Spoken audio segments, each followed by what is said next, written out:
Bon après-midi à tous, bienvenue à Sadébat. Merci de nous retrouver ce samedi encore. La semaine dernière, nous décrions ici sur ce plateau avec mes invités. J'avais Jeanne Soga, j'avais Cathy Etondé qui est encore là aujourd'hui et j'avais justement Samy Enoni qui était sur ce plateau. Nous avons décrié les violences faites aux femmes.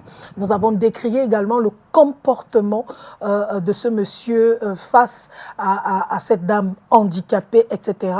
Mais on s'est dit que cette semaine, il faudrait qu'on aille un peu en profondeur, qu'on aille vraiment comprendre le comportement. Cathy Etondé le disait d'ailleurs sur ce plateau, qu'il y a de nombreux malades mentaux qui se baladent dans notre société.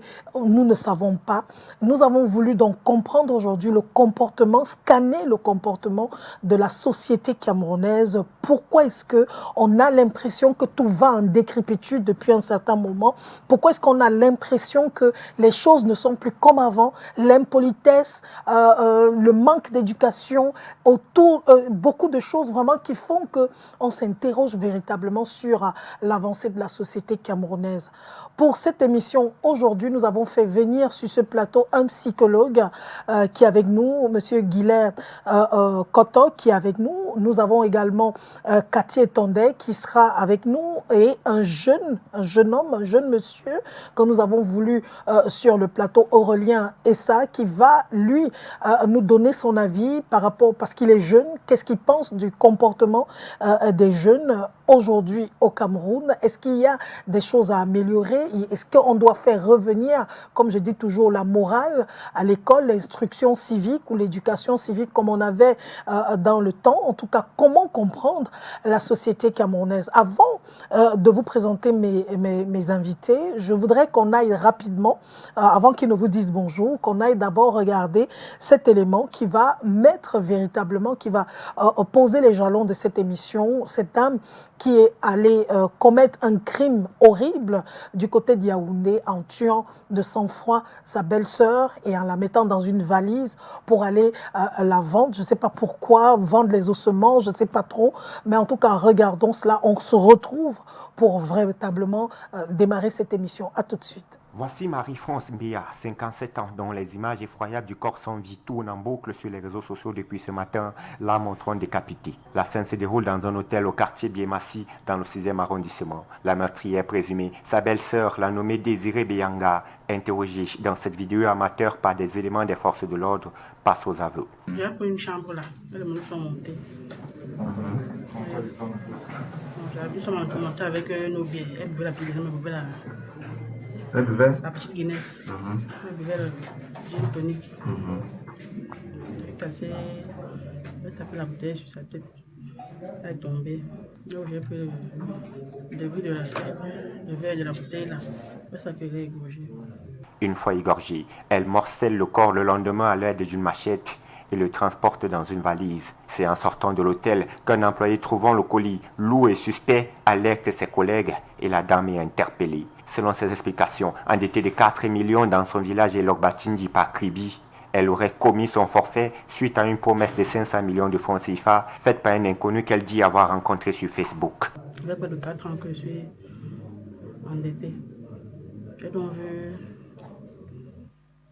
j'ai contacté un monsieur là sur Facebook. Il dit que j'ai trop de problèmes. Je me dis depuis 4 ans. Je fais un petit commerce, mais ça ne doit pas l'argent pour que je puisse rembourser mes dettes. Quand lui et moi, on communique, je fasse nos conversations, il n'a même pas son numéro de téléphone. Le monsieur là s'appelle. Je ne l'ai jamais vu. Donc il m'a dit que dès que je fais ça, je vais n'importe quel cimetière, je dépose le corps, je filme. Sur la toile, le journaliste Sylvestre Zangaou s'est dit meurtri par le décès tragique de sa tante, dont le corps a été conduit à la morgue de l'hôpital central de Yaoundé. La présumée meurtrière est en exploitation à la compagnie de gendarmerie de Yaoundé 3. Voilà, nous sommes de retour sur le plateau. Monsieur Koto, bonjour, bienvenue. Merci de m'avoir invité. Je rappelle que vous êtes psychologue. Tout à fait. Oui, vous travaillez depuis combien de temps justement dans ce secteur d'activité? Plusieurs années. Je pense, environ 10 ans d'activité dans le Wow. secteur. Donc, nous avons la bonne personne et le tout nouveau sur ce plateau, Aurélien Essa, bonjour. Oui, bonjour. Merci de m'avoir invité à cette émission. Je la suivais beaucoup. Ah, vous suivez beaucoup. Oui. Vous êtes jeune et vous êtes là justement pour parler aussi du comportement de la jeunesse camerounaise, parce qu'il fallait bien qu'un jeune donne son avis par rapport à tout ce qui se passe aujourd'hui sur la toile. Comment est-ce que vous vous sentez en tant que jeune? Bon, déjà, je n'ai pas les mots à propos de ce qui se passe dans notre société camerounaise de nos jours. Parce que je constate en fait qu'il y a certaines valeurs qui ont disparu et d'autres qui sont en train de disparaître. Donc, avec vous, on va essayer de... Bon, je vais essayer de donner mon avis. Absolument. Cathy Tonder, bonjour. Je vous ai vu tout à l'heure en regardant la vidéo. Vous étiez mal. Oui, je suis vraiment choquée. C'est vrai que je suis travailleuse sociale et dans notre travail, on voit beaucoup de choses. Mais ça fait très très mal de voir une personne une mère de famille, je suppose qu'elle a des enfants. Et elle a foutu la vie de tout le monde en l'air, de la voir dans cette situation. Parce que c'est pas parce qu'on a les dettes. Il y a des gens qui ont des dettes de milliards de francs, ils vivent encore. Mais parce qu'on a des dettes, on va rencontrer un inconnu sur Facebook. Facebook qui est un truc virtuel. Et elle dit qu'elle ne connaît pas la personne, qui lui promet des sommes exorbitantes. Elle tue quelqu'un et de quelle manière? Parce que je voudrais quand même rappeler que sous tous les posts, on va voir, même par exemple, lorsque cette émission passe, il y a des gens qui viennent souvent écrire des choses, voilà un numéro 229, nanana, c'est le marabout tel qui m'a permis d'avoir de la... Il y a beaucoup de choses sur les réseaux sociaux qui captivent un peu, qui captivent les gens. On te dit, non, appelez ce numéro par WhatsApp, vous allez gagner beaucoup d'argent, des choses comme ça. J'imagine que c'est peut-être une pareille personne qu'elle a contactée. C'est possible, hein? Je pense que c'est possible. J'ai déjà Il y a même le vu porte-monnaie magique, pareil. Voilà. Et il y a un journaliste qui avait dit un jour que quelqu'un était venu sur son poste et quand bien même il a essayé de l'enlever, la même personne revenait avec des messages pareils.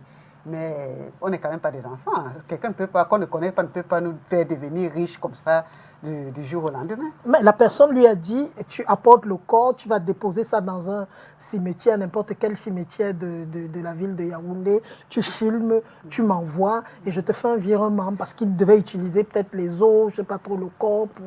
Peut-être qu'elle a dit ça parce qu'elle a suivi, parce qu'elle était désespérée. Le psychologue va nous expliquer tout à l'heure. Mais il y a tellement de choses bêtes de ce genre, excusez-moi de parler comme ça, qui se passent. Et puis on voit que ça n'aboutit très souvent à rien. Justement, on va essayer de comprendre ce geste, Monsieur Koto. Est-ce que le désespoir peut amener un individu, un être humain, à commettre des crimes aussi crapuleux? C'est possible. Mais pour ce qui est de l'acte que nous décrions ici, je voudrais nous inviter à voir cet événement sous deux angles. Le premier angle que vous avez évoqué là, qui est la recherche d'une image sociale beaucoup plus positive, c'est-à-dire que le bien-être matériel, c'est une possibilité. C'est-à-dire qu'en recherchant de l'argent, on pourrait arriver à commettre un tel acte. Mais je souhaite aussi également que nous regardions cet événement sous un angle psychiatrique pathologique. Parce que dans la maladie mentale, il y a une forme de démence nommée la schizophrénie, qui est expliquée simplement comme étant la séparation du corps et de l'esprit. Wow. C'est-à-dire que la personne est physiquement devant vous, mais évoque des événements qui n'ont rien à voir avec sa réalité. Et ceux qui, j'imagine, la dame fréquente les services psychiatriques, les malades disent généralement, étant dans leur chambre, et il y a comme une radio, une télé qui est allumée, et il y a un individu qui lui parle. Ce n'est pas une maladie qui dure un jour, une semaine, un mois. C'est une pathologie. Et ces personnes souffrant de cette démence agissent conformément à la voix. Qu'elles sont seules, oui, qu'elles sont seules à entendre. Wow. Et la personne seule à voir. Donc, c'est donc en rencontrant le psychiatre, le spécialiste, qu'il arrive à se rendre compte par les méthodes qui sont les siennes, c'est-à-dire le psychiatre, pour se rendre compte qu'il est là en face d'une pathologie et non d'un raisonnement logique d'un individu qui jouirait de Donc, c'est son esprit qui lui joue des tours. C'est pour cela qu'il y a séparation du corps et de l'esprit. Je voudrais un peu ajouter quelque chose à ce qu'il a dit. J'ai un malade qui m'a dit un jour qu'il a arrêté d'aller à l'école parce que quand il composait, les voix lui disaient que tu es en train de manger le cerveau des autres enfants. Donc, ce sont les cerveaux-là qui te demandent ce que tu écris. C'est-à-dire, ce que tu écris, c'est le fruit des cerveaux des autres enfants que tu manges. Donc, il avait tellement peur qu'il ne pouvait plus aller à l'école. Si on ne connaît pas ces problèmes-là, on ne peut pas expliquer. C'est pour ça qu'on ne peut pas comprendre la situation. C'est pour ça qu'il faut toujours faire recours aux spécialistes de la santé mentale, psychologues, psychiatres, accompagnateurs psychosociaux et tout, pour connaître dans quel état d'esprit était la personne qui a commis le crime. Oui. Moi, je pose la question aux jeunes Aurélien avec nous. Est-ce qu'un jour, par exemple, vous vous êtes retrouvé dans une situation où vous avez ces tentations de porte-monnaie magique, écrire, tout ça pour devenir riche, par exemple? Le problème est qu'on voit beaucoup de vidéos tournées sur Internet. Même avant de voir ces vidéos, moi, je suis déjà une personne avertie. On voit beaucoup de ces vidéos où des personnes, des jeunes comme moi, ont décidé de vendre leur dignité, leur âme, leurs valeurs, tout ce que les parents ont inculqué pour certains biens matériels. Et à la fin, ça tourne mal. Moi, qui suis en train de peut-être regarder ces vidéos, je suis déjà d'un averti. Et de deux, je sais que dans mon fort intérieur, je ne gagnerai rien en décidant d'aller, parce que ça se termine très mal, les personnes deviennent carrément folles, d'autres meurent vite, d'autres... bon, en fait... Mais est-ce que tout ça, ça n'a pas pour rôle aussi d'attirer la jeunesse? Il y a tellement les iPhones, les jeux, l'argent, tout le monde veut rouler dans une grosse voiture. La jeunesse est un peu plus tentée par rapport aux autres. Moi, je pense que c'est parce que, en fait, la société, récemment, parce que la société camerounaise a beaucoup changé. Je ne reconnais presque plus ce que je voyais avant. On met plus en avant le paraître, on met plus en avant l'argent. L'argent a pris une place vraiment énorme dans nos vies, à tel point qu'on ne peut plus rien faire sans argent. C'est comme si on est conditionné et on est obligé d'avoir extrêmement beaucoup d'argent pour bien vivre. Mais l'argent n'est qu'un moyen d'arriver au bonheur. Ouais. Parce que le bonheur, normalement, il est censé être autour de nous. C'est lorsque des personnes se mettent à regarder à côté que là, ils ne peuvent plus trouver le bonheur à côté, dont ils ont besoin de combler ça avec de l'argent. Oui, justement, docteur, est-ce que ce n'est pas la société qui nous a pervertis aujourd'hui? Ces images, quand vous regardez les réseaux sociaux, vous voyez les gens roulent avec les grosses marques, porter des grosses marques, les femmes ont les longs cheveux, les ongles comme ça, sont belles, raffinées, avec des... Est-ce que tout ça aujourd'hui ne contribue pas à rendre la société vulnérable parce que tout le monde tend à ça, la convoitise? Tout à fait, d'autant plus que notre société fait la promotion de ce type de comportement, malheureusement. Pour être plus correct, en réalité, c'est que nous sommes dans une société qui est en pleine désorganisation. Les relations primaires fondées autour de la famille sont en train de se disloquer.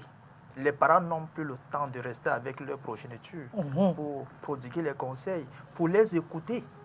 Tout le monde est le matin au soir de 6h à 22h en train de courir après un boulot, chercher l'argent, parce qu'il faut faire ci, il faut faire ça. Et les enfants se retrouvent seuls. Or, ils ont besoin d'un interlocuteur. C'est là qu'interviennent les réseaux sociaux. Les parents achètent facilement les iPhones, les tablettes et autres aux enfants pour combler leur absence. Maintenant, le malin est recherchant des proies sait où trouver ses proies. Parce que les marabouts ou les personnes dont vous évoquez tout à l'heure savent qu'il faut aller chercher les jeunes. Et les jeunes sont où? Actuellement dans les réseaux sociaux. C'est là-bas qu'ils partent proposer leurs services. Et malheureusement, ces jeunes, parce qu'ils sont plus à plaindre qu'à blâmer, dans leur fragilité, pensent que tout ce qu'on leur dit est vrai. Et ils tombent dans le piège de ces personnes-là. C'est triste, mais il faut que nous réfléchissions tous pour valoriser notre processus de socialisation. C'est-à-dire qu'arriver à nous faire accepter et intérioriser les règles sociales, nos règles sociales. Donc voilà globalement ce que je peux dire à ce sujet. Mais à qui la faute? Je crois qu'on va d'abord accuser nous les parents qui abandonnons nos enfants au profit des biens matériels.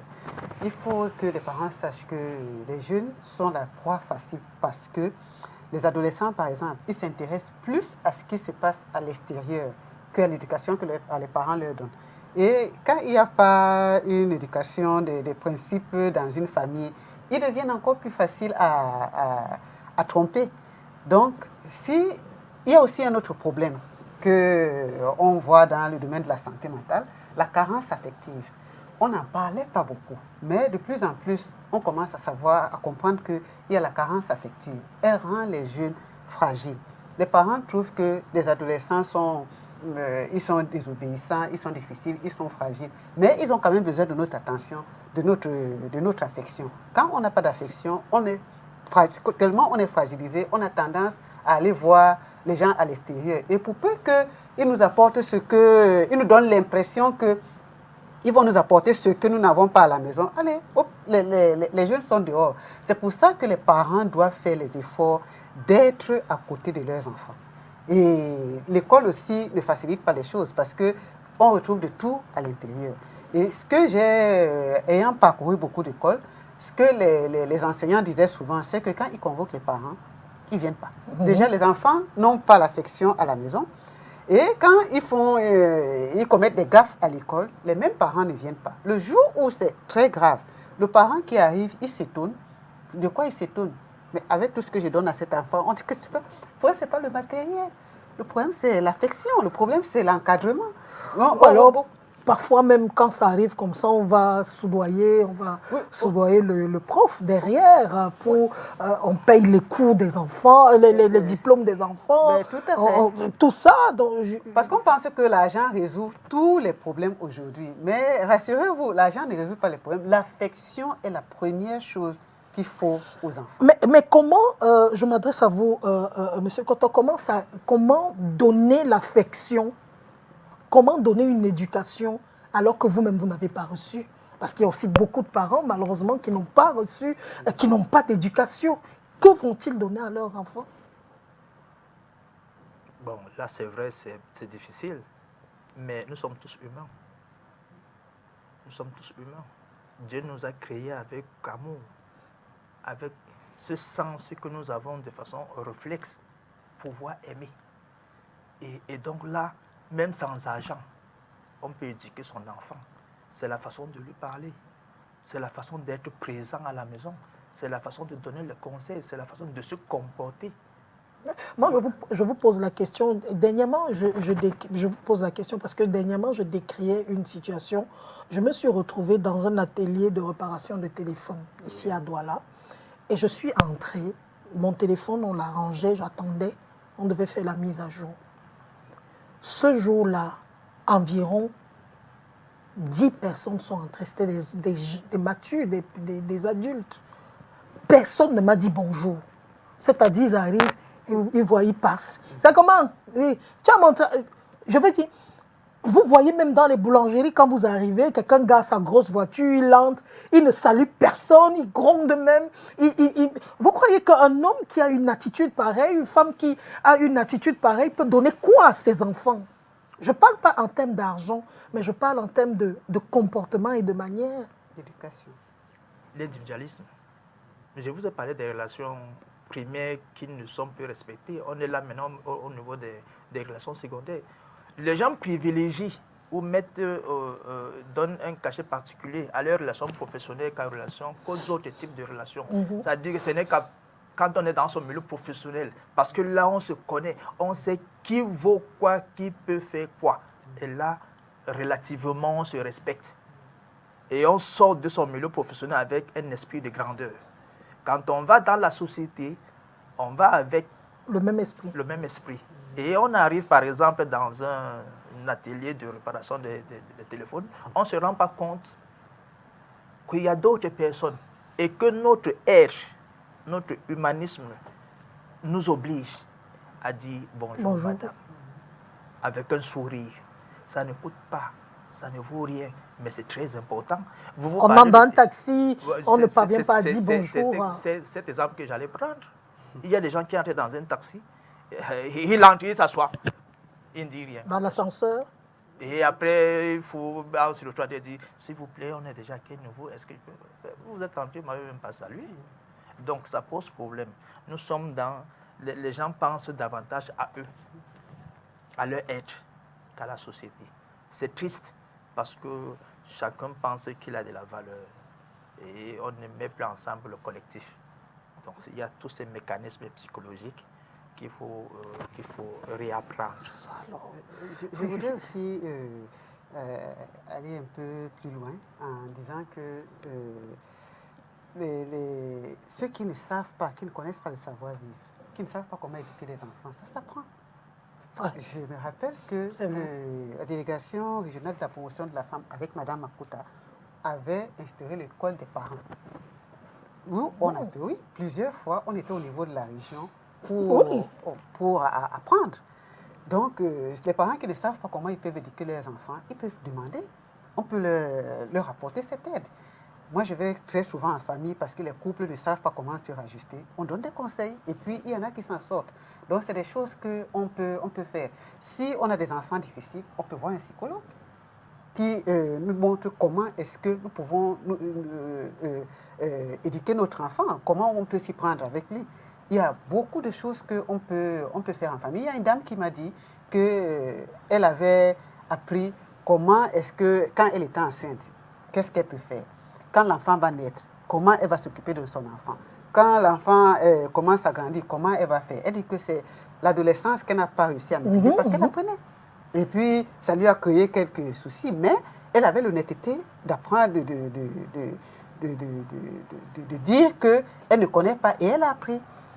Donc, dans notre société actuelle, on n'a pas d'excuses.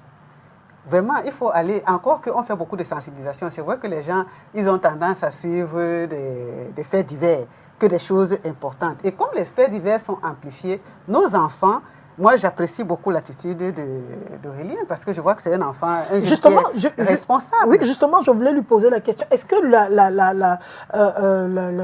la socialisation, est-ce que, par exemple, les réseaux sociaux, d'une certaine manière, ne dépeignent pas sur vous lorsque vous regardez ce qui se passe? Comment est-ce que vous n'êtes pas attiré par ça quand même? Parce qu'aujourd'hui, presque tous les jeunes ont les mêmes attitudes, les mêmes comportements. Ça va paraître drôle, mais moi, les réseaux sociaux, en fait, ça me sert seulement à deux choses.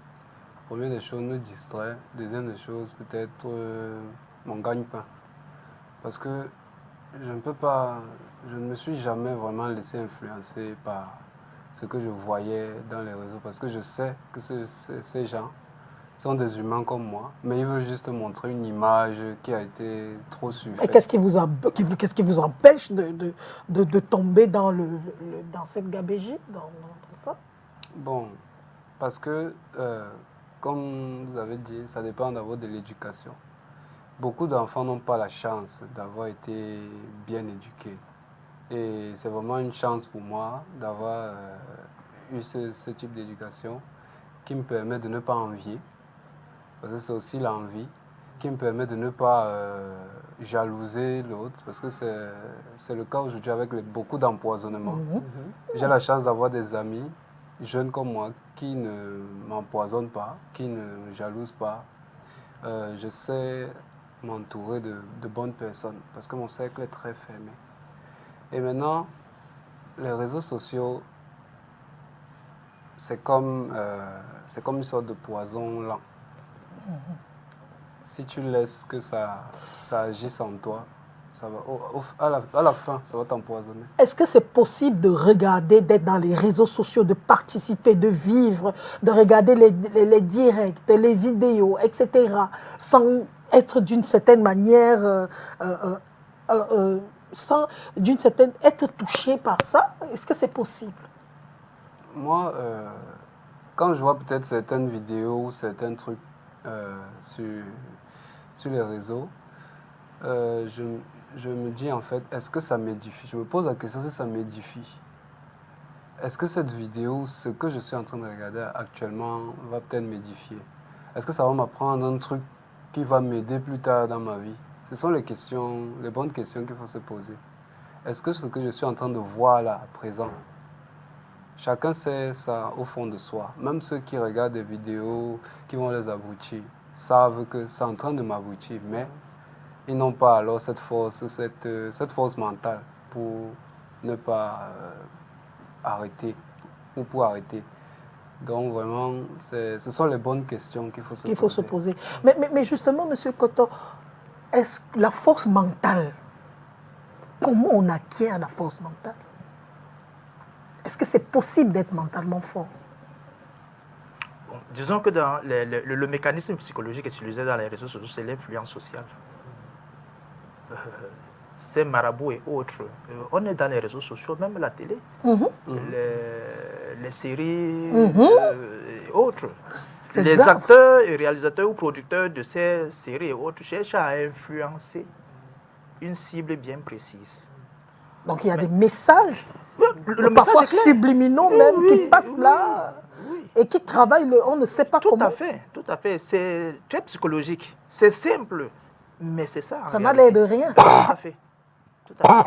Maintenant, pendant que l'autre utilise son mécanisme d'influence, c'est celui à qui le message est adressé qui doit justement avoir cette capacité d'autocensure.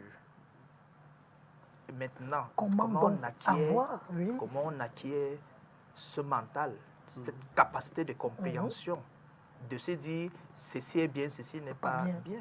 C'est une question d'éducation. Le fondamental, c'est l'éducation.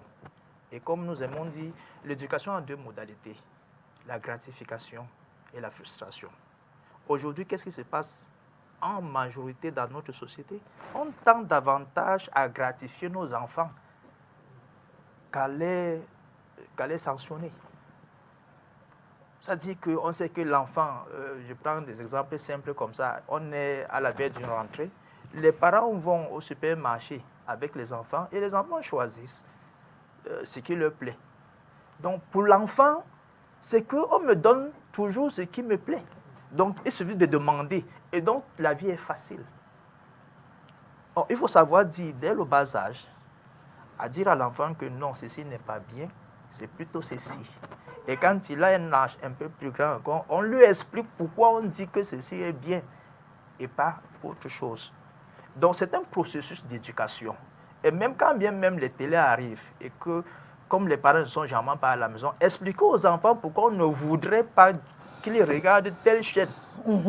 Parce que il faut toujours dialoguer, il faut toujours échanger. Donc, on a remarqué une chose aujourd'hui, Monsieur Koto, je le dis, c'est que dans toutes les séries hors des séries camerounaises, vous verrez un couple gay, même les dessins animés, des choses comme ça. Est-ce que on est en train de préparer psychologiquement les gens à accepter cela, à ce qu'ils soient même sympas, gentils? C'est le conditionnement. C'est le conditionnement, c'est le mécanisme simple. Vous dites, on nous prépare, on est en train de nous conditionner à ce type de... Et on les trouve à la fin sympathiques même. Ouais, à la limite. Je vous parle un peu de moi. Les enfants, ils regardent la télé, et je suis une conversation, et il y a une série, une bande dessinée qui passe, et ils disent, les parents là sont toujours gentils.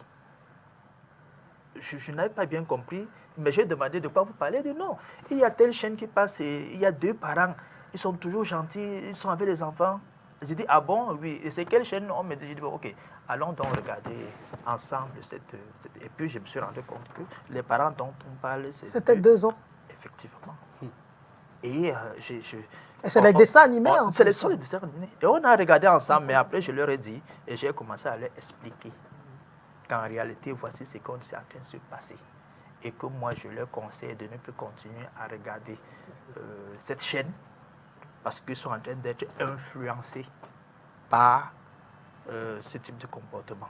J'aimerais ajouter quelque chose sur les séries ou les programmes qu'on regarde. Déjà, les dessins animés, le but précis des dessins animés, c'était juste, comment dire, faire passer du temps à l'enfant et permettre qu'il puisse apprendre tout en s'amusant. Mais et les dessins animés étaient neutres avant. Il n'y avait pas de signes particuliers de l'extérieur. Aujourd'hui, on fait entrer beaucoup de choses dans les dessins animés qui n'ont plus aucun rapport avec avec la distraction, avec le jeu qu'on voudrait faire apprendre aux enfants. Non, il y a aussi parfois même des sectes dans les dessins animés. Hein, des choses, on va chercher les sectes, machin, des trucs. Et puis, ils font moi, je me souviens... c'est tellement bien programmé qu'un enfant peut devenir un bon spirit parce que ça va étape par étape. Moi, j'avais vu un dessin animé, il y avait, parce que j'aime pas trop, mais comme j'avais un petit enfant, je regardais. Des trucs simples qui peuvent rendre des enfants rebelles. Un dessin animé dans lequel une fille était très, très, très capricieuse. Un enfant qui regarde ça, il devient très il fait exactement la même chose. Exactement comme cette fille. Moi, j'ai interdit à mon fils de regarder manga. Oui, c'était interdit chez moi. C'est la chaîne la plus... J'interdis. Je dis non, c'est pas... Non. Parce que ces dessins animés s'adressent à une cible précise. Et les acteurs de ces scènes ont le modèle à l'image des jeunes. Donc, nos enfants s'identifient à ces acteurs des bandes de dessins animés. Et conséquence, il se dit, si tel acteur, je les appelle acteurs aussi, de ces bandes dessinées, et on dit il a 6 ans, il a 8 ans, il a 10 ans, et notre enfant de 8 ans, justement, dit s'identifie à celui-là ou à celle-là, il commence à... Parce qu'il y a eu même une polémique dernièrement en France où c'est Superman ou Spider-Man. C'est Superman. Superman qui est gay, qui aime les femmes et les hommes en même temps. Oui, le prochain Superman qui est un héros et tout, désormais, ça a même créé une grosse discussion. Les gens disent non, c'est pas possible. Un Superman qui est là pour sauver la planète devient, il aime en même temps une femme et en même temps un homme et ça a choqué énormément. Mais c'est passé. C'est passé. Oui, mais c'est passé parce que ceux qui sont derrière ces projets, parce que ce sont des projets bien mûris. Ceux qui sont derrière ces projets ont des intentions bien précises. Ils ont des objectifs qu'ils veulent atteindre à tout prix. Ils veulent promouvoir leurs valeurs. Ils nous les imposent. Ils utilisent tous les moyens dans le sport, dans les jeux des enfants, ainsi de suite, ainsi de suite, ainsi de suite. Donc c'est à nous de savoir censurer tout ça. Cathy Tondé. Oui, excusez-moi, je voudrais revenir à ce que Aurélien a dit. Les parents doivent être avertis.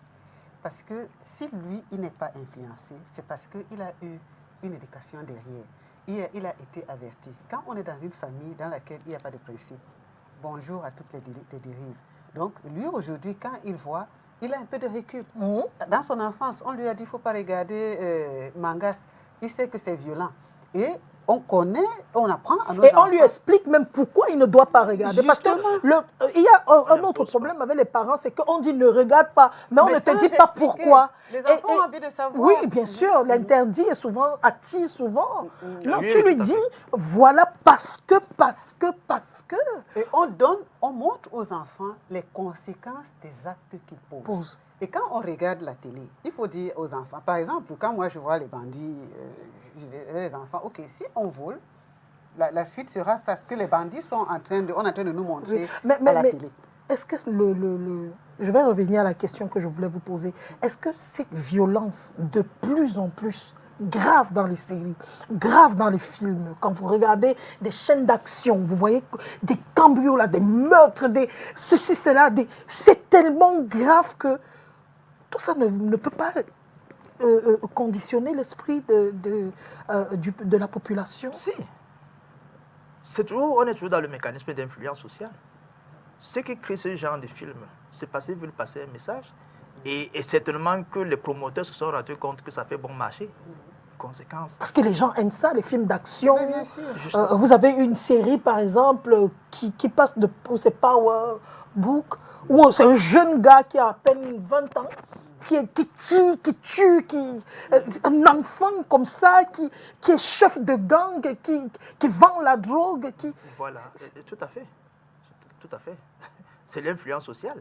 Et peut-être que si on va regarder réellement qui sont les promoteurs de ce type de film, on va certainement découvrir qu'ils ont un lien avec les milieux de toxicomanie. Ils sont certainement, d'une façon ou d'une autre, producteurs ou distributeurs de ces choses, de ces substances. Et par conséquent, à défaut de passer dans les médias pour faire du marketing ordinaire, ils utilisent d'autres canaux.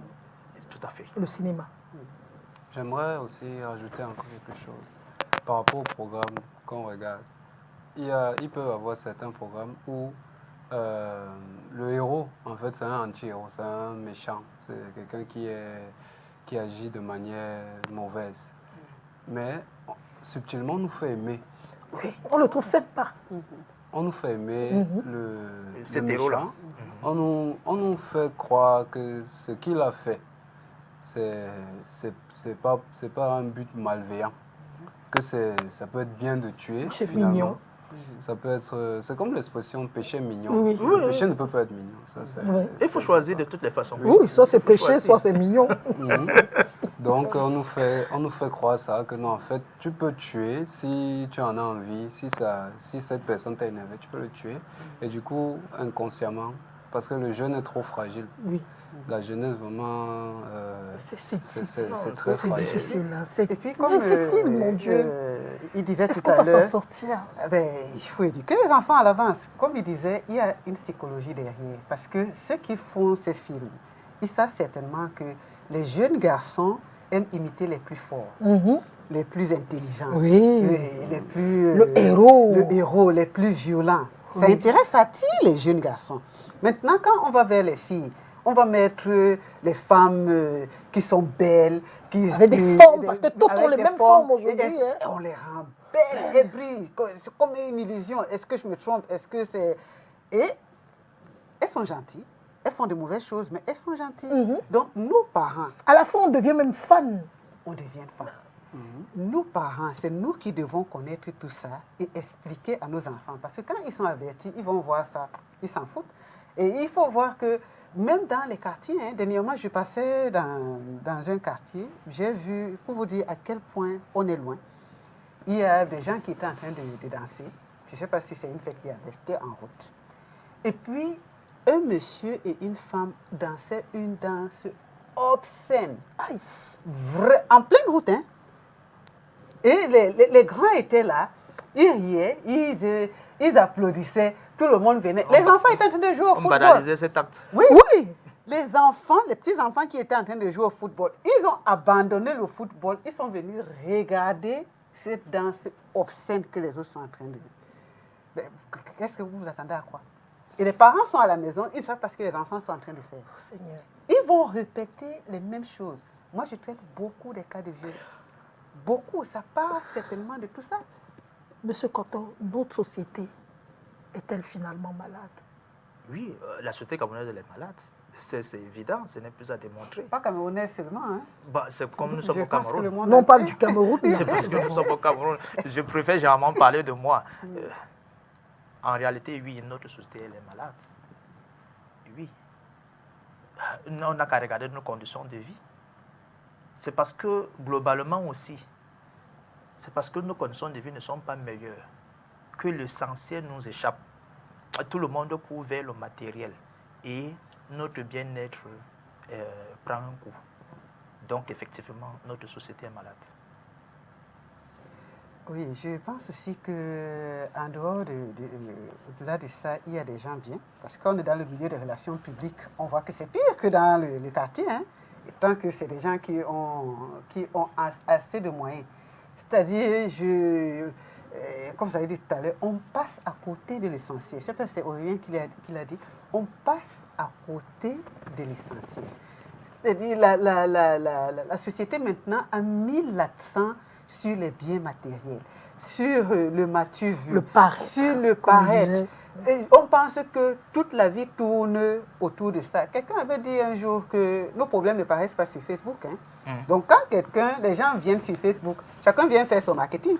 C'est comme dans le milieu des relations publiques, on pourrait savoir. Chacun fait son marketing. Nous laissons nos cadavres dans nos placards. Oui. Et on sort, on vient montrer aux gens ce que nous voulons qu'ils voient. Oui. Bon, ceux qui sont fragiles, ceux qui sont sensibles, qui pensent qu'ils souffrent beaucoup, ils veulent être comme les gens qui font se paraître là, ce matin. Et beaucoup finissent par se casser la gueule. Mais je crois qu'on n'est pas obligé de rentrer dans ce jeu. Bon, on a l'exemple d'un jeune qui ne se laisse pas ébranler. Parfois même les parents, quand ils se laissent ébranler, à plus forte raison les enfants. Nous devons armer nos enfants suffisamment, leur apprendre des valeurs, parce que les valeurs aussi ont foutu le camp. On ne connaît plus les valeurs, on ne sait plus ce qui est bien, ce qui est mal. Et on pense que si on ne gagne pas des milliards de francs, comme cette dame-là, elle a eu la dette, on lui propose 500 millions de francs, elle est tombée dans le piège. Mais on oublie nos valeurs, on oublie que notre bonheur ne dépend pas de ce que nous avons, mais ça dépend de qui nous sommes. Il y a une jeune dame qui m'avait raconté une histoire. Elle était dans un pays à l'étranger. Et puis, ils étaient avec des Européens et autres. Alors, un monsieur arrive, il vient d'Afrique, et ils étaient invités un dimanche. Et ces autres lui demandent que, mais comment tu as l'air heureux, tu n'as pas l'air de quelqu'un qui souffre, alors que tu viens d'un pays pauvre. Et c'est là le monsieur lui dit que non, parce que chez nous, en Afrique, le bonheur, notre bonheur ne dépend pas de ce que nous avons, mais de qui nous sommes. Donc, on doit construire nos enfants. Quand on construit nos enfants, ils ne se laissent pas ébranler par n'importe quoi. Quelqu'un va passer avec de l'argent, avec des biens matériels et tout. Quand on sait qui on est, on ne s'emballe pas, on ne s'emporte pas. Oui, j'aimerais aussi ajouter quelque chose. Parce que quand les parents éduquent les enfants, il faut beaucoup mettre l'accent sur la religion, sur Dieu. Tout à fait. Parce que moi, quand je veux peut-être faire quelque chose qui n'est pas bien, je me pose la question, en vertu de tout ce que ma mère, mes parents ont eu à m'apprendre, sur l'éducation et même sur la religion, je sais que je ne dois pas poser cet acte. Parce que non seulement elle m'observe, mais aussi Dieu m'observe aussi. Il se demande si, je me pose la question si est-ce que ma mère serait contente, est-ce que Dieu serait content. C'est aussi ça qui a été banalisé un peu de nos jours, que je trouve. Et ce qui engendre des jeunes qui sont en train de plus faire la fête que d'essayer de travailler sur soi. Parce que lorsqu'on vit une situation vraiment difficile, lorsque notre réalité est vraiment triste, on préfère aller s'épanouir avec des plaisirs pour fuir sa réalité, pour fuir ses responsabilités, parce qu'on s'est rendu compte que... Je vais boire une bière. Oui, allons boire une bière pour... C'est le mot qu'on donne souvent, les gars, on va boire le vin. C'est pour ça que les bars sont beaucoup remplis. Mais voilà. Il y a des endroits qui devraient normalement être remplis, qui sont très vides. Mais il y a d'autres qui sont remplis alors qu'ils ne devraient même pas être pleins comme ça, même en journée. Mais est-ce que, moi j'ai entendu des gens, merci beaucoup Aurélien d'ouvrir ça, cette page, parce que j'ai entendu des gens qui ont dit la société africaine aujourd'hui, les Africains aujourd'hui veulent laisser la religion pour se replier à leur culture. C'est pour ça qu'aujourd'hui on s'en fout de Dieu, entre guillemets, de la religion, pour les choses que nos ancêtres nous ont appris. On rentre, par exemple, on peut voir une série, par exemple, qui passe actuellement, où le marabout est plus fort que Dieu, où il y a une situation où c'est le marabout qui réussit. Le pasteur est venu, il a essayé, ça a échoué, et le marabout vient. On nous montre des séries où le pasteur est comme un guignol, où bref, on n'a pas vu un pasteur qui réussit, par exemple, dans une série, c'est le marabout qui est mis en avant. Est-ce que ce n'est pas tout ça qui crée la déchéance qu'on vit aujourd'hui? Parce que, mine de rien, quand même, Dieu est... c'est quand même Dieu. Oui. C'est une question, c'est un problème de valeur. La série dont vous parlez, on prend ça comme ça. Qu'est-ce que les promoteurs de cette série sont en train de vouloir promouvoir? Quelle valeur les promoteurs de cette série sont en train de vouloir promouvoir? Ils sont seuls à savoir. Mais ce n'est pas différent des promoteurs des bandes dessinées dont nous parlions tantôt. Mais pourtant, quand on regarde les séries nigériennes ou les films nigériens, par exemple en Hollywood, vous allez voir que là-bas, le mal ne gagne jamais. Ils font tout pour qu'à la fin, ce soit Dieu qui... Je sais, c'est incroyable. C'est pour cela que ça ne gagne pas encore. Et récemment... je dis chez les Nigériens. Je pense que chez nous, nous devons construire nos valeurs. Je pense que dans les sociétés bien organisées, en commençant, vous avez demandé à un moment à qui la faute? À nous tous. Mais pour ce cas précis, à ceux qui ont la charge d'organiser notre société, je pense que même dans le domaine du cinéma, il y a une instance nationale qui coordonne, j'imagine, qui coordonne toute cette activité.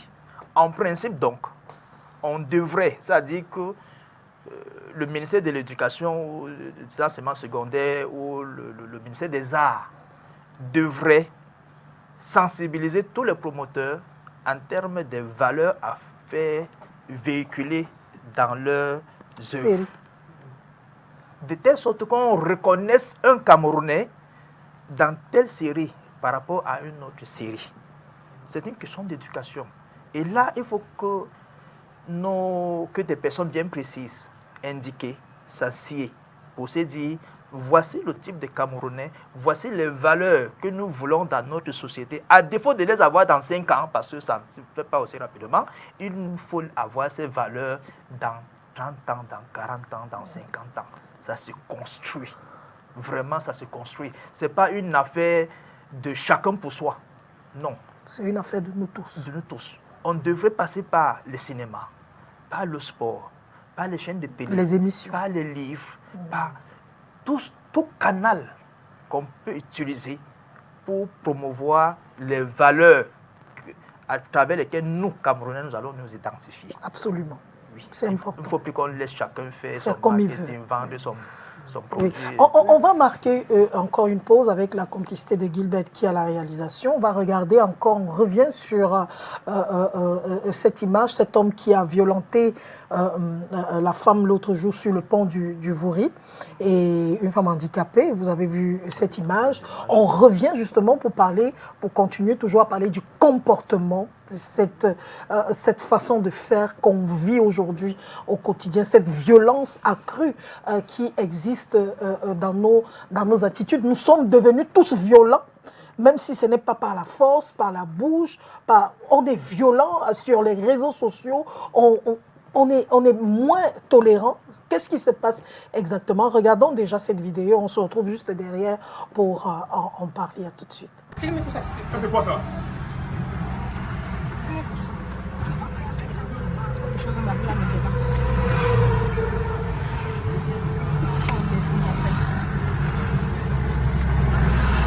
Cherchez à me déposer la voiture, faire le constat. On fait le constat, j'ai pas de problème. C'est un double qui on va appeler. Je vois que quelqu'un va appeler.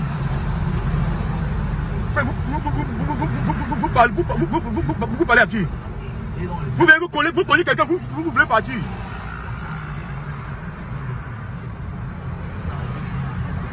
Cherchez à me résoudre ce problème. Hein?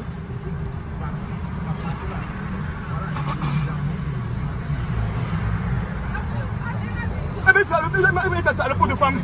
Quand le palais, elle sort ta bouche. Vous me menacez, vous me tapez, vous tapez la voiture. Continuez. C'est fou, hein? C'est fou, je peux me casser le coup de conneries, là, mais c'est fou, hein? Idiote. Je peux même partir avec. Tu peux me faire quoi? Tu peux faire quoi? Tu peux faire quoi? Tu peux faire quoi? Tu peux faire quoi? Je te casse la gueule! Je vous blesse et je te blesse. Je sais ce que tu peux faire. Idiote. Connard, mouf! Connard. Partez, mouf. Oh, mais ça, arrêtez ça. On fait fou, hein. Tu vas filmer, non. Tu vas filmer, non. Tu vas filmer, non. Ce soir, vous allez voir. Ce soir, vous allez voir. Vous faites quoi? Vous faites quoi conneries? Le cas c'est conneries? Vous me blaguez? Allez, Faites votre salope. filme. Arrêtez. C'est bloqué. Bloque. Waouh. C'est Koto. Oui. Nous sommes tous abattus. Les mots nous manquent. Tout à l'heure, nous étions relativement à l'aise sur ce plateau. Maintenant,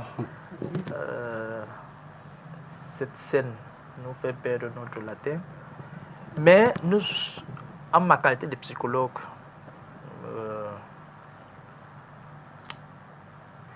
je constate que le monsieur a été violent. Maintenant, de façon réflexe, parce que c'est ce que nous nous disons, il faut toujours se demander pourquoi. Pourquoi a-t-il affiché ce comportement? Donc, Jusqu'à appeler une femme des bêtises.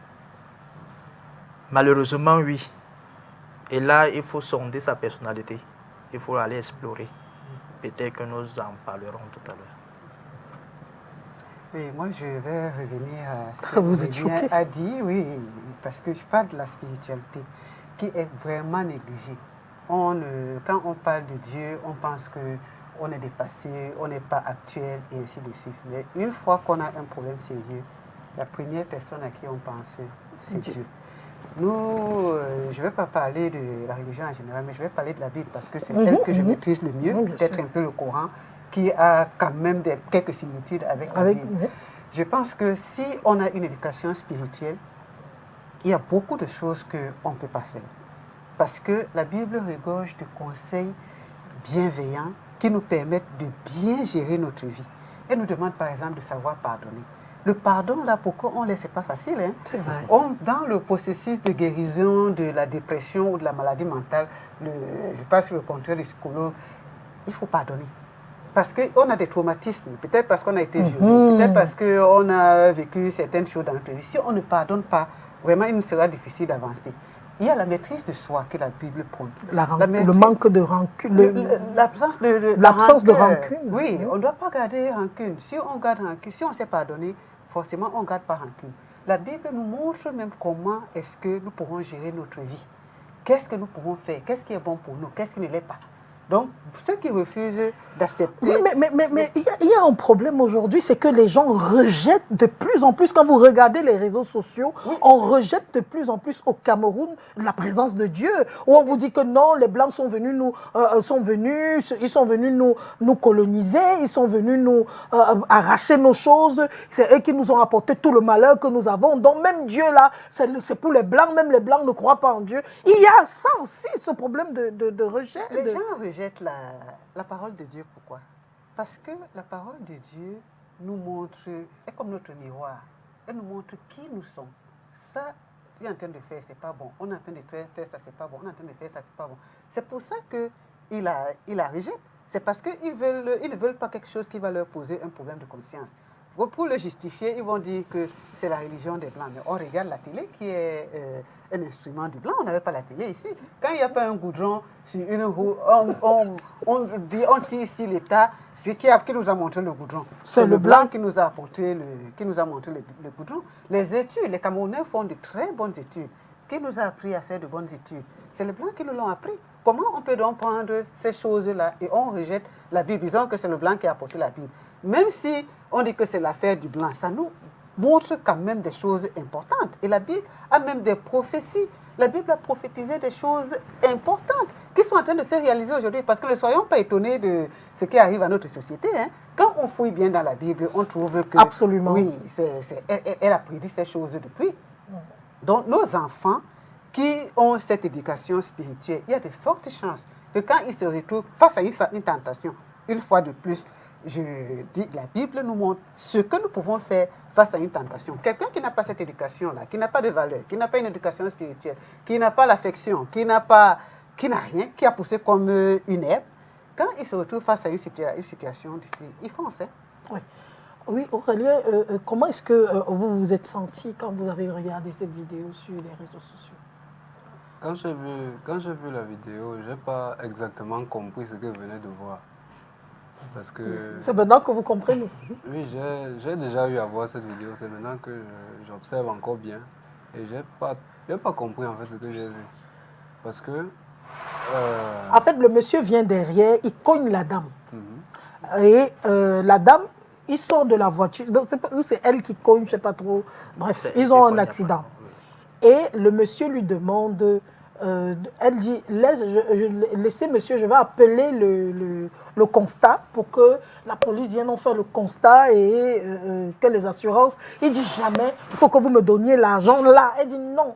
Et c'est comme ça qu'il commence à lui donner des coups de poing. Bon, déjà, on peut noter un des éléments dont on parlait tout à l'heure, l'argent, premièrement, parce qu'il n'y a que ça en fait, l'intérêt. À l'immédiat. Oui, dans les médias. Je ne t'aide pas si tu ne vas pas m'apporter quelque chose. Il n'y a plus l'aide gratuite. L'aide est même payante. C'est parce que vous allez aller au marché. Pour qu'on vous montre une boutique, vous devez payer. Même le renseignement. Oui, le renseignement.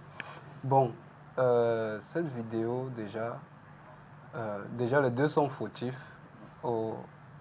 Quand on regarde bien, vu qu'il y a l'un qui est venu cogner l'autre. Ah, ça, c'est la voiture. Oui, Ce n'est pas les êtres humains qui gèrent, il y a l'assurance pour ça. Oui, d'accord. Mais maintenant, l'homme qui est censé être le maître de la maîtrise, en fait, vu qu'un homme a trop de charges dans le foyer, il est censé garder ses émotions, il est censé se contrôler.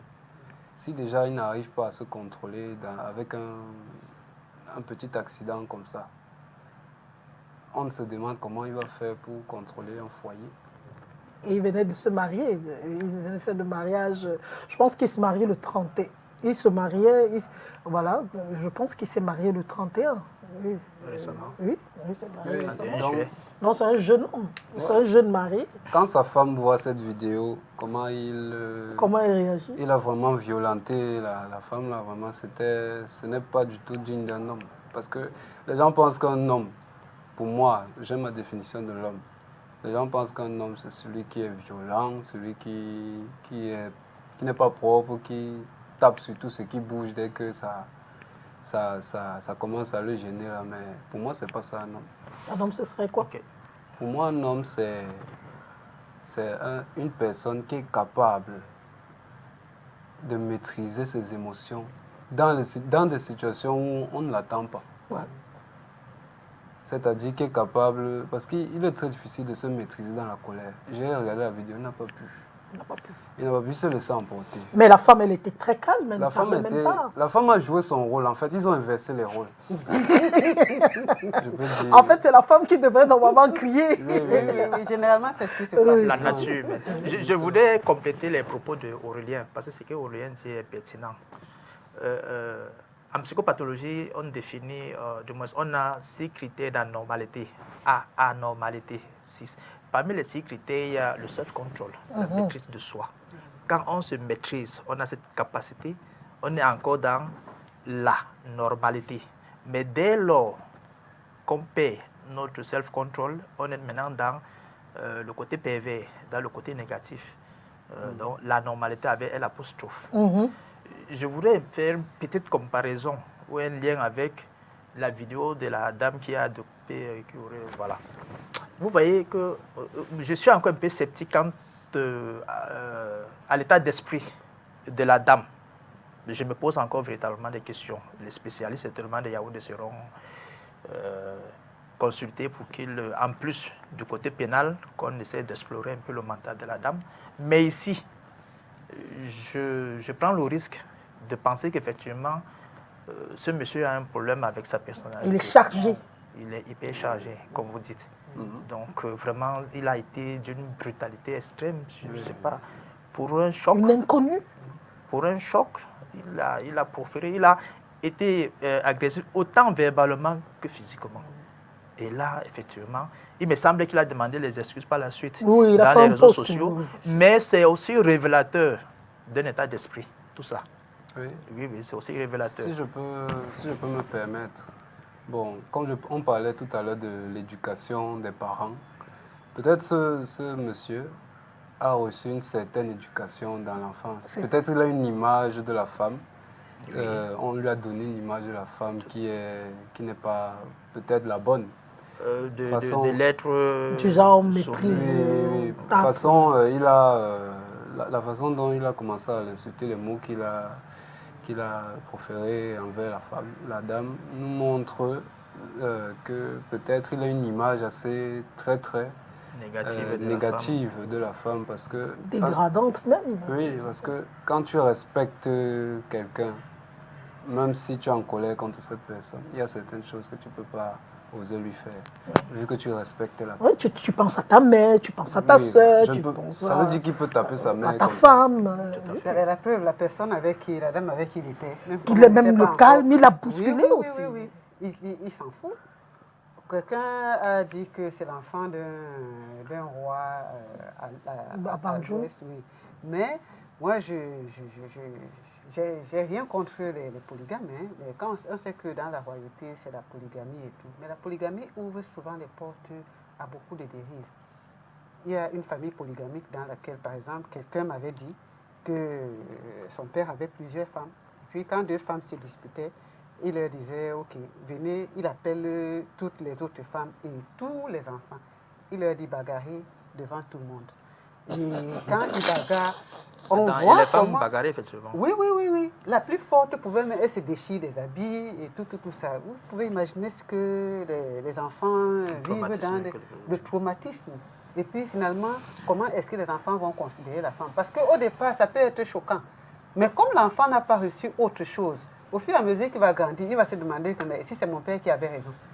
Et après, ça devient ça. Bon, ben, je m'en fous. De toute façon, moi, j'ai grandi dans cet environnement. Et puis, on a banalisé la femme. Mon père tapait. Oui, on a vu ça même avec Chris Brown, le chanteur américain.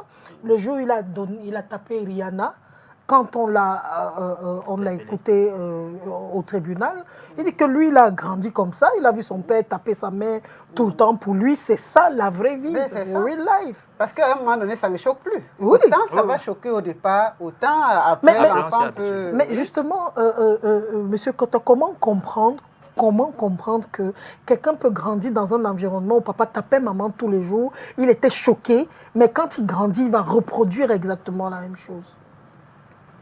Non, c'est possible.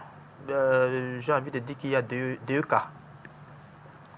Soit il cherche à venger sa mère parce que le garçon a une relation particulière avec sa mère, soit, donc, par ce comportement, il cherche à venger sa mère. Inconsciemment. Et là, il envoie comme un message à son père. Soit encore, il considère finalement que la femme, maintenant, d'une manière générale, est objet, n'a pas de valeur, et voici le traitement auquel on doit la soumettre. Et quand il conçoit ça ainsi, il réagit, et pour lui, la femme, n'est pas différent, c'est un objet, n'est pas différent de sa télé à la maison, la femme n'est pas différente, pardon, je ne sais pas moi, de tout objet qu'il aurait dans sa maison. Donc, voilà un peu, sans le vouloir, comment est-ce que des perceptions, des pensées s'installent dans l'esprit de certains enfants. Wow. Et maintenant, arrivés à l'âge adulte, ils ont des comportements inappropriés, inadaptés dans des situations dans lesquelles tout le monde se dit, mais qu'est-ce qui s'est passé? On attendait, par exemple, là, l'assurance, la police serait venue, on aurait évalué les dégâts, on aurait fait ci, on aurait... Le problème allait être résolu. Et les deux se seraient séparés en échangeant tranquillement, les numéros de téléphone. Bon, ça arrive, s'il te plaît, on se rappelle demain, on va voir et tout, et basta. Et chacun serait rentré chez soi, étant content, se disant, oh, bon, c'est arrivé, ce sont des choses qui arrivent. Mais là, c'est tout un traumatisme qu'il a créé. C'est vrai. Autant pour et lui. la dame, elle est handicapée. En plus. Ça, je ne savais pas. En plus. Donc, toute cette force-là qu'il exhibait n'avait pas sa place. N'avait pas sa place. Non seulement il avait affaire à une femme, elle était handicapée, elle ne pouvait rien faire. Mais on sent que, comme M. Kota a dit tout à l'heure, il a un problème avec sa personnalité. Et c'est ce que je disais la semaine dernière. Il avait la colère, il a la colère dans ses gènes. Et c'est le genre qui peut tuer. Parce que vous savez que parfois, on retrouve quelqu'un, il a donné 25 coups de poignard. Il tape jusqu'à ce que sa colère baisse et que le cœur s'apaise. C'est quand sa colère finit qu'il arrête. Et quand, et quand on lui dit, voici ce que tu as fait, il dit, comment ça? Il s'étonne, oui. Il s'étonne soi. Oui. Parce que je crois que j'ai vu le message des excuses de ce monsieur. Il dit, vraiment, je m'excuse et je ne voudrais pas que cet acte ternisse l'image de ma famille et mon image et tout. Et même mes amis, il ne faudrait pas qu'on leur pointe du doigt. Je pense qu'il a dit quelque chose dans ce sens. Il dit, mais au moment où tu agissais, pourquoi tu n'as pas pensé à ta famille? Pourquoi tu n'as pas pensé à l'image de tes amis? Qu'est-ce qui s'est passé? Bon. Donc, voilà un peu malheureusement, les personnalités que nous avons dans notre société. Puis bon, nous devons aussi savoir que la personnalité d'un individu est comme les deux côtés du miroir. Hein. C'est-à-dire que nous avons des êtres ici, dans notre société, qui s'habillent bien, se comportent bien dans la société, mangent normalement, ils sont du côté blanc du miroir. Il suffit d'un tout petit événement. Absolument. Et tac, ils vous montrent le côté sombre de leur être. Et donc là, il y a problème. La question qui a été posée, c'est est-ce que notre société est malade? Voilà des faits, malheureusement, qui nous montrent qu'effectivement, je n'ai pas dit que tous les sujets, tous les Camerounais sont malades, mais le taux de prévalence est de plus en plus accroissant. Oui, mais je voudrais ajouter en disant que le newsletter d'un organisme des Nations Unies, je ne sais pas si je peux en parler, avec lequel je travaille et que je reçois, ils ont expliqué qu'en 2019, 1 milliard de personnes ont eu un problème de santé mentale. Je ne sais pas si vous êtes au courant. Wow. Et puis que c'est causé par la pandémie, la Covid-19, les guerres, les problèmes sociaux. Donc, il y a beaucoup de malades qui marchent dans la rue. Les gens se baladent avec beaucoup de frustration. Et beaucoup ne se font pas soigner. On a déjà des frustrations qu'on trimballe depuis notre enfance. Si on ajoute à ça d'autres problèmes, des problèmes de société et autres, on ne sait plus où ce qu'on doit faire. Donc, imaginez que parmi les milliards de personnes, là, il y en a qui sont ici au Cameroun. Hein. Et ça, c'est des cas peut-être qu'on a recensés. Mais il y en a qui souffrent, personne ne sait où ils sont. Ils sont peut-être dans des villages, ils sortent des villages, ou bien ils sont derrière les bureaux. On trouve qu'ils sont bizarres, mais on n'arrive pas à mettre des mots sur leur comportement. Tout à fait. Ça veut dire que la santé mentale a du boulot sur le plan national. Hein? J'aimerais aussi ajouter quelque chose de pertinent à ce que vous avez dit. Parce qu'il y a une phrase qui dit que la façon dont on t'a éduqué, l'amour que tes parents t'ont donné, va influer sur ta façon d'aimer, même dans le couple. Si vous voyez une personne qui n'arrive pas à exprimer ses émotions, qui est très dure, très froid avec sa partenaire ou ses enfants, c'est parce que même dans l'enfance, sa mère ou bien son père était comme ça avec lui. Et du coup, il ne peut pas faire autrement. Souvent, ils ne peuvent pas faire autrement. On dit généralement qu'on ne peut donner que ce qu'on a reçu. Bien sûr, la profondeur appelle la profondeur, comme disait quelqu'un. Donc, oui, voilà, donc ils ne peuvent pas faire autrement. Et pour eux, une famille, c'est pas, ils ne sont pas vraiment attachés. Vu qu'on leur a pas donné cet amour. Oui, le sentiment d'attachement. Oui, le sentiment là. Ils n'ont pas ça. Donc, du coup, on voit certains maris qui tabassent leurs femmes. Certaines femmes qui tabassent leur mari, qui tabassent les enfants, qui tuent les enfants. Parce que quand ils étaient petits, souvent, ils n'ont pas eu vraiment cet amour. Bon, moi, parce qu'on va bientôt arriver à la fin de l'émission, comme on dit, les bonnes choses ne durent pas. On va essayer de rêver un peu avant de se séparer, comme toujours à cette émission. J'aime bien ce rêve, en essayant de... Est-ce qu'il est tard pour le Cameroun? Est-ce qu'il est tard pour notre société? Est-ce qu'on peut rattraper aujourd'hui tout ce que nous vivons? Est-ce qu'on peut rêver d'une société plus belle demain? Bien sûr. Comment? Je suis dans un laboratoire de psychologie sociale et il nous arrive de penser qu'effectivement, il est possible d'apporter une solution aux difficultés de notre société sur le plan social. Comment? Déjà qu'il faut reconnaître nos compétences. Nous devons commencer par ça. Dans la société camerounaise, nous devons savoir que nous avons des juristes, nous avons des psychologues, nous avons des travailleurs sociaux, nous avons des journalistes qui ont un savoir global. Je n'ai certainement pas cité toutes les compétences.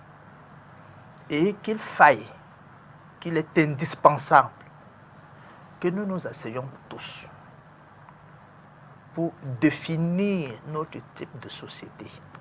Et nous avons des techniques, que le juriste vienne avec ses règles, les normes, et qu'on voie comment on peut les adapter à notre société. Je vais prendre un exemple simple. Nous pensons aujourd'hui que quand deux personnes ont un conflit, il faut aller voir quelqu'un qui va sanctionner, qui va dire « tu as tort, voici celui qui a tort, voici celui qui a raison ». Or, les Européens ne sont plus à ce niveau. Ce sont eux qui nous ont apporté le droit. Aujourd'hui, ils sont davantage dans la médiation sociale. C'est aussi la médiation pénale, mais c'est que je vais davantage rester dans le cadre social. Ils sont davantage dans la médiation sociale. Dans la médiation sociale, c'est d'avoir la capacité à mettre ensemble la victime et le délinquant, le fautif, qui s'assied et qui parle de ce qui leur a causé le tort. Et à ces deux personnes, on adjoint les autres membres de la communauté qui sont relativement affectés par le délit qui a été ou l'acte répréhensible. C'est possible, c'est très possible, de telle sorte que, à l'issue de ce processus de médiation, qu'il n'y ait pas un fort ni un faible, mais des personnes qui renouent leurs relations sociales et qui, ensemble, se remettent dans le chemin de l'épanouissement. Et non pas... Quelqu'un va vous dire que c'est un rêve. Oui, mais vous avez demandé, c'est un rêve, mais je pense que c'est possible. Je pense que c'est possible parce que ça se fait déjà dans nos familles. Dans nos maisons, c'est très simple. Nous le faisons sans s'en rendre compte. Lorsqu'on a un frère et une soeur qui ont eu un malentendu par rapport à quelque chose, les parents ne disent pas « tu as eu tort, toi l'enfant A ». Tu as eu raison, toi, l'enfant B. Il me semble que globalement, on dit ne fais pas ça à ton frère la prochaine fois. Toi-même, tu ne vois pas que c'est ton frère. Si tu fais alors ça à ta soeur, tu penses que tu auras encore quelle soeur? Et les deux se séparent en riant parce que personne ne ressent qu'on a blâmé un plus que l'autre. Et ensemble, ils sont appelés, on leur dit souvent que vous êtes appelés à vivre ensemble. Mais nous, les Camerounais, nous sommes appelés à vivre ensemble. Donc, essayons d'atténuer un peu, de toujours penser qu'il faut toujours dire qui a tort, qui a raison. Donc, c'est un peu ça. Vous avez demandé un rêve. Oui, c'est un rêve. C'est un rêve. Et il faut que les Camerounais apprennent à respecter les spécialités des autres. Le travail qu'un marabout fait, certainement que le psy ne peut pas le faire. Mais le psy a aussi sa part de responsabilité dans tout notre environnement. Et le psy n'apporte pas de la magie. Le psy cherche en chacun de nous les ressources pour surmonter nos difficultés quotidiennes. Et il nous rend conscients de notre potentiel. Mais est-ce que ce n'est pas aussi le fait que nous ne connaissions pas quel est le rôle du psy dans notre vie qui nous entraîne aujourd'hui à faire n'importe quoi? Oui. Je me souviens, c'est une voie, hein, c'est une option, c'est possible, c'est vrai. Il y a ça, surtout qu'il y a une quinzaine, vingtaine d'années, il y avait un sketch, c'est pas d'un humoriste très connu, qui demandait encore la psychologie, est-ce que ça donne l'argent? Oui, c'est vrai qu'il y a ces pesanteurs, ces obstacles. C'est vrai également que même jusqu'à maintenant, on nous compte au bout des doigts, surtout les praticiens, surtout, et que nous ne sommes pas très accessibles, pas en termes de coûts, parce que les gens pensent que rencontrer un psy, il faut dépenser beaucoup. Mais c'est tout simplement que la demande est tellement forte que nous nous protégeons nous-mêmes contre l'influence de nos patients. Parce que quoi qu'on dise, nous-mêmes nous sommes sous l'influence. C'est vrai. C'est la rencontre de deux psychiques. Autant nous voulons influencer le patient, autant le patient nous influence. Donc, ça fait que nous limitons un peu nos interventions. Et nous ne nous empêchons pas d'aller dans le bruit aussi comme tout le monde. Voilà, donc c'est ce que Rêvons un peu. Je lui disais tout à l'heure que le psychiatre, parmi les professionnels de la santé mentale, le psychiatre est plus free, hein, parce que lui, il est rationnel. Il prescrit le médicament, il faut boire et tout ça. Mais les autres spécialistes doivent quand même se protéger. Moi, je rêve d'une société dans laquelle il y aura beaucoup de spécialistes en santé mentale. Parce que vraiment, nous en avons besoin. Il n'y en a pas beaucoup aussi. Il n'y en a pas beaucoup. Il n'y en a pas beaucoup. Et ils disent que ça coûte cher pour aller chez un psy, par exemple. Oui, avant, on n'y croyait même pas du tout. Moi, je me rappelle que quand j'ai commencé à faire la promotion de la santé mentale, vous étiez l'une des rares personnes qui permettait que je parle de la santé mentale. Parce que je suis partie, même à la radio, à la télé. Un journaliste m'avait dit un jour que tu veux dire que nous tous nous avons traversé. Nous sommes fous. Les gens avaient peur. Et bon, à force de parler, et après j'ai organisé une conférence sur la santé mentale qui a eu du succès. J'y étais, j'avais reçu l'invitation. Voilà.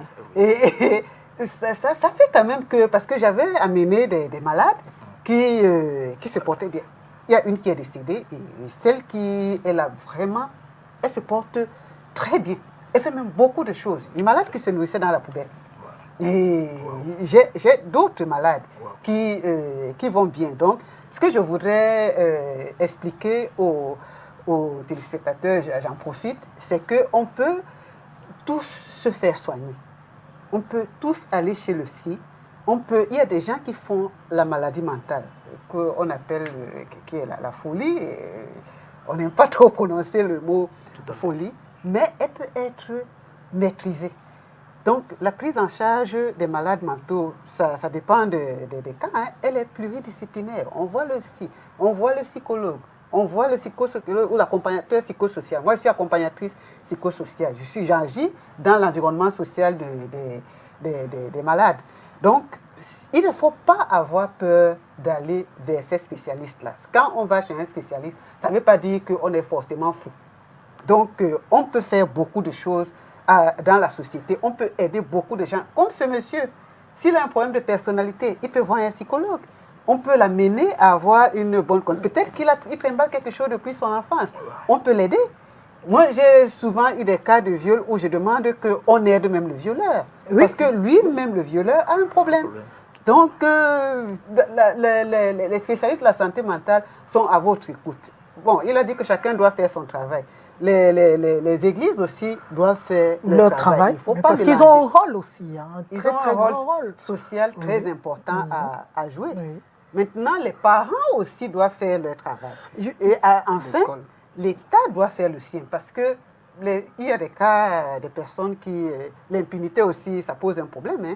Ceux qui commettent des actes de violence, ils doivent quand même être inquiétés par l'État. Oui. Mais Aurélien, on rêve un peu.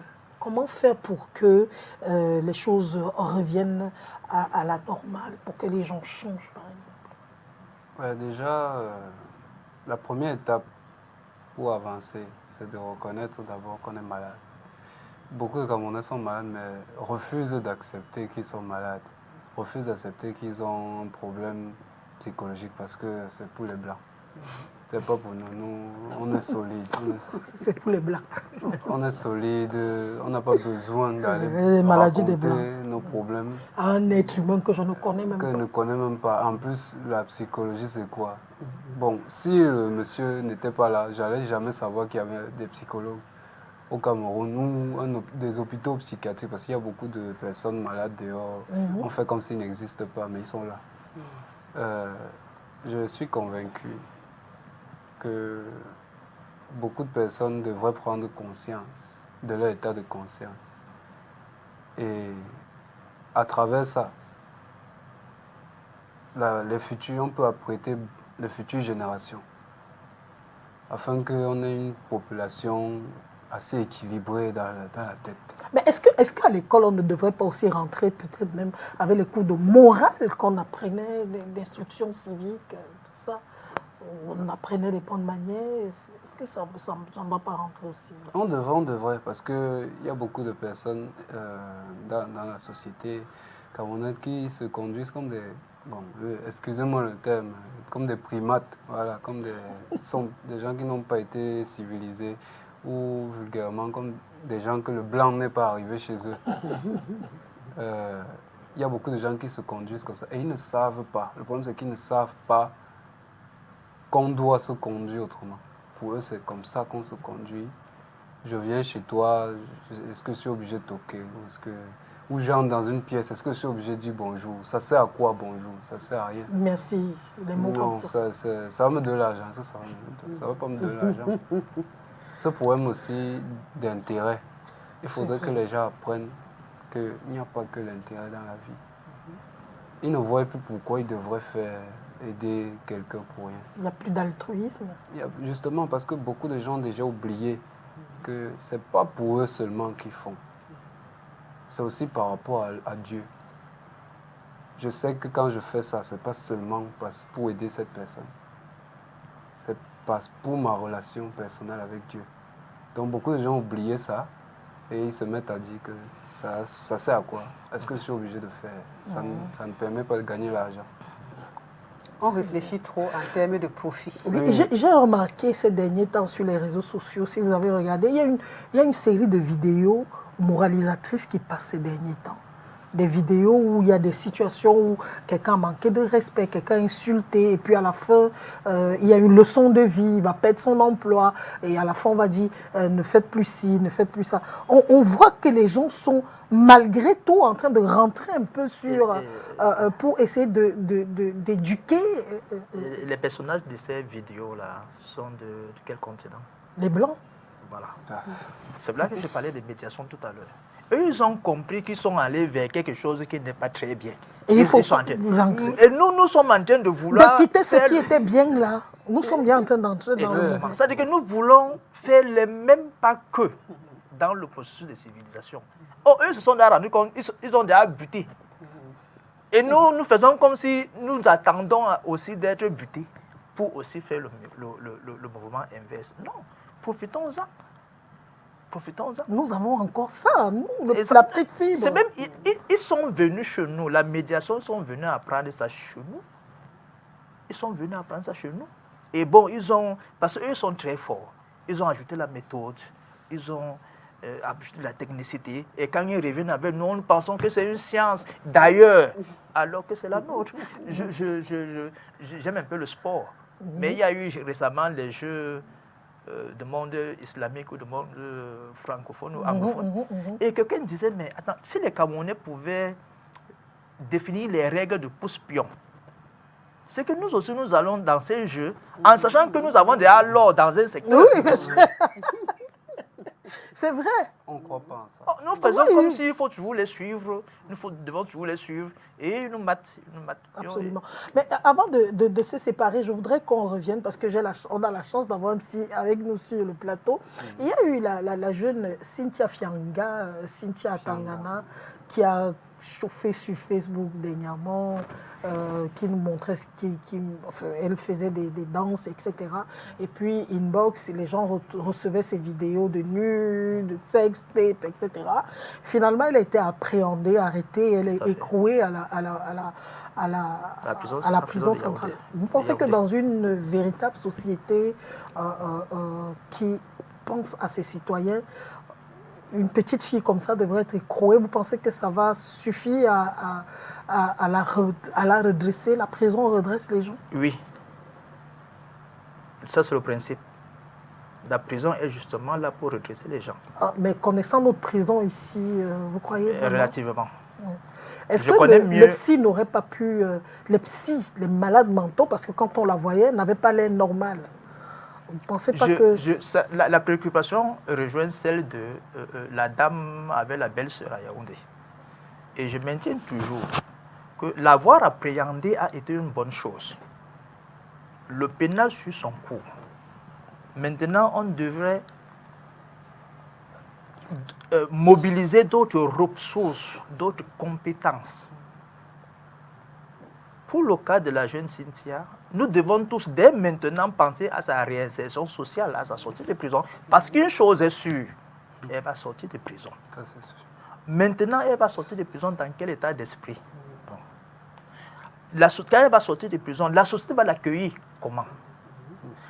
Qu'est-ce que la société fait du traumatisme que les membres de la famille ont reçu? La prison a pour rôle, 1, de punir le délinquant, et 2, de l'amener à s'amender. De toutes les façons, on n'a pas tué quelqu'un. Elle n'a pas tué quelqu'un. Même si elle avait tué quelqu'un, même si elle avait tué quelqu'un, la société a l'obligation d'assurer le processus de réinsertion sociale de l'ex-détenu. Vous demandez, est-ce que nos prisons le font? Oui. Le problème se pose au niveau des moyens qui sont mis à la disposition de l'administration pénitentiaire pour faire ce travail. Je disais que je connais mieux la prison centrale de Douala parce que j'interviens là. Et je ne sais pas ce qu'il en est des autres prisons. Ce n'est pas un travail facile. Il demande beaucoup de disponibilité, beaucoup de mental. Il faut être fort, d'autant plus que la demande également est élevée. Ils sont nombreux. Je pense quand même que l'État fait déjà un pas. Nous devons simplement nous encourager. Et que si dans ces cas-là, l'État ou ceux qui l'ont appréhendé tendent à oublier qu'il faut interpeller d'autres compétences en parlant comme ça, j'espère que cela va aider. Mais moi, je ne comprends pas aussi, Monsieur Cotton, beaucoup de gens qui ont condamné cette fille sont ceux qui ont ces nudes dans leur téléphone. Ceux qui lui écrivaient même une box en disant « envoie-nous encore, nous voulons ça », qui se sentaient heureux quand ils regardaient.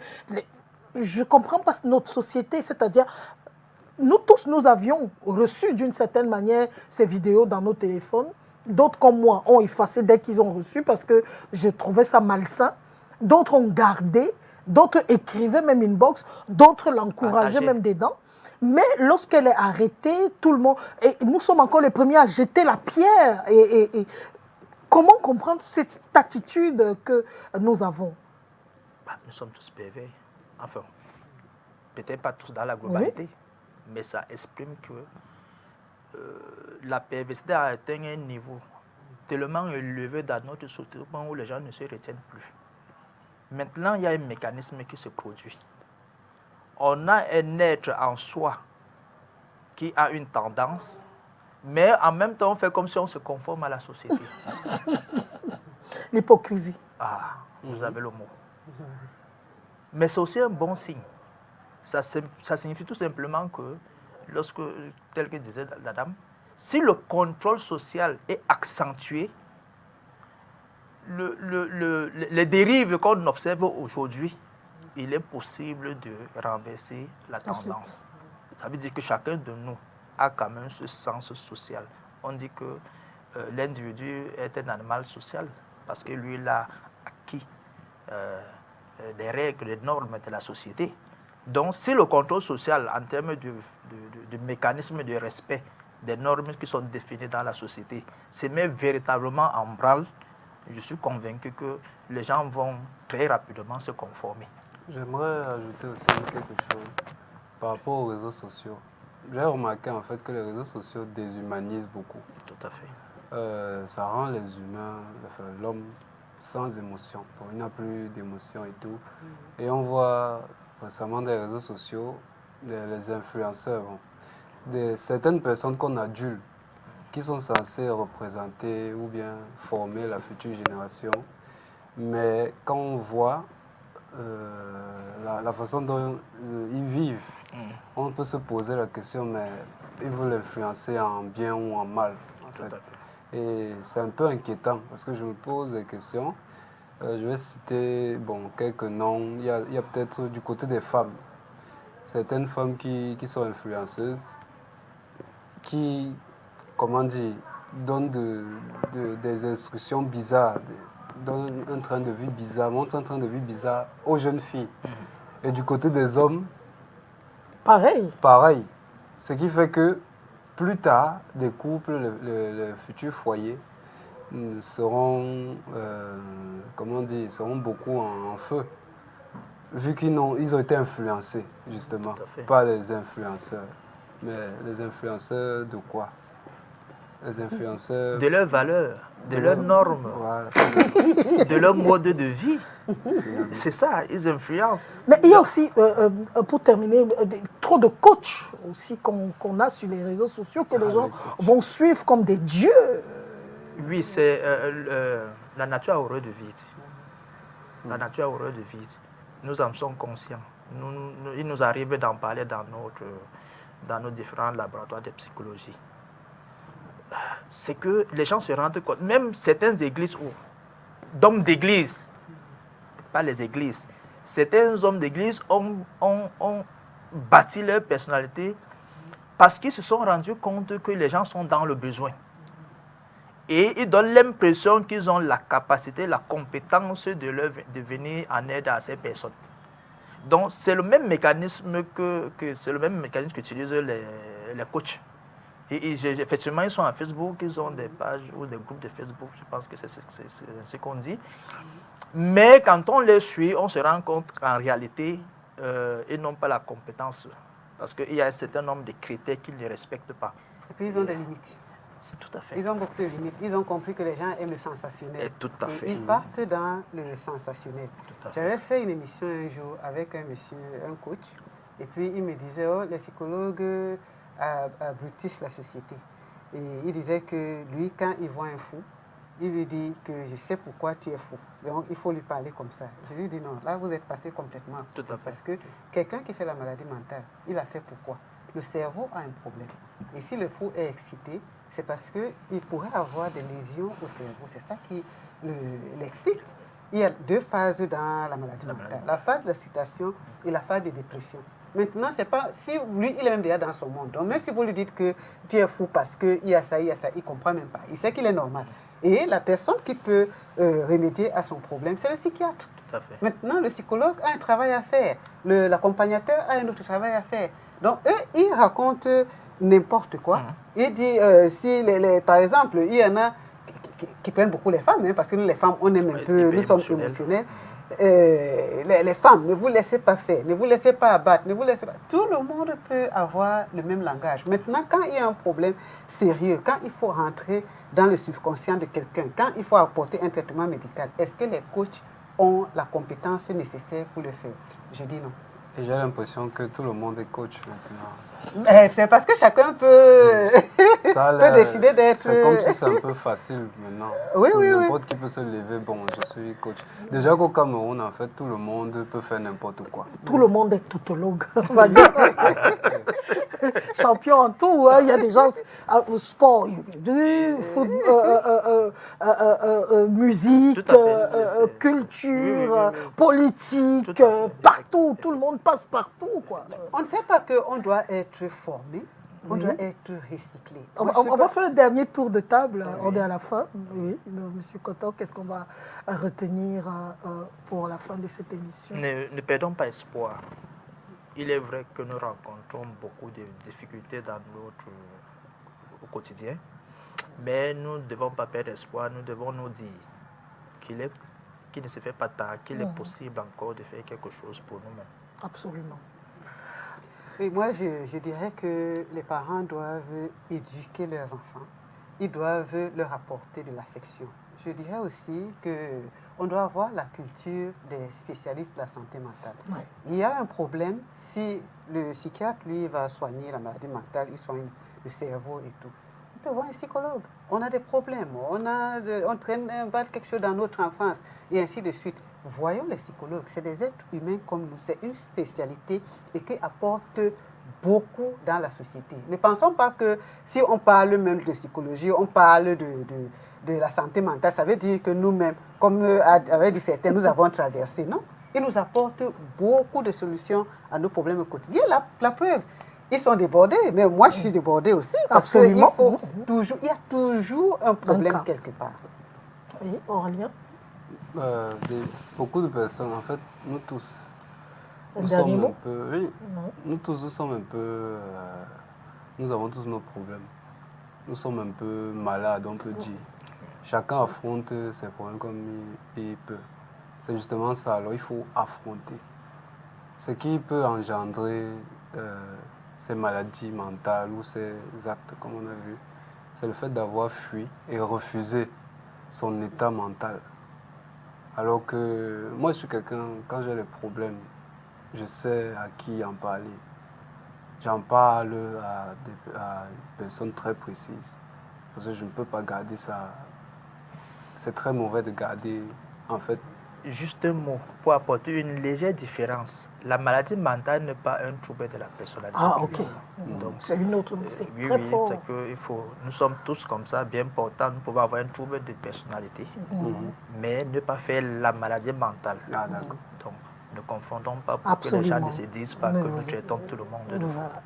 Voilà. Mais d'une certaine manière, nous avons tous nos problèmes psychologiques. Tout à fait. Nous avons un problème de santé mentale. Oui, un problème de bien-être Oui. qui est, comme il est en train d'expliquer, totalement différent de la maladie mentale. Voilà. Oui, exactement. Voilà. En tout cas, merci beaucoup Aurélien d'être venu pour la première fois à l'émission. J'espère que ça va. Non, ça va. Ça va super bien. Je suis très content d'être venu ici. Voilà. Merci Cathy, merci également Monsieur Coton. En tout cas, c'était un plaisir pour moi de vous avoir cet après-midi. Merci à Gilbert O à la réalisation et Nono à la caméra. En tout cas, je n'oublie pas Babo au son et Mébel au maquillage. Merci de votre fidélité. Tout n'est pas perdu, il y a encore espoir.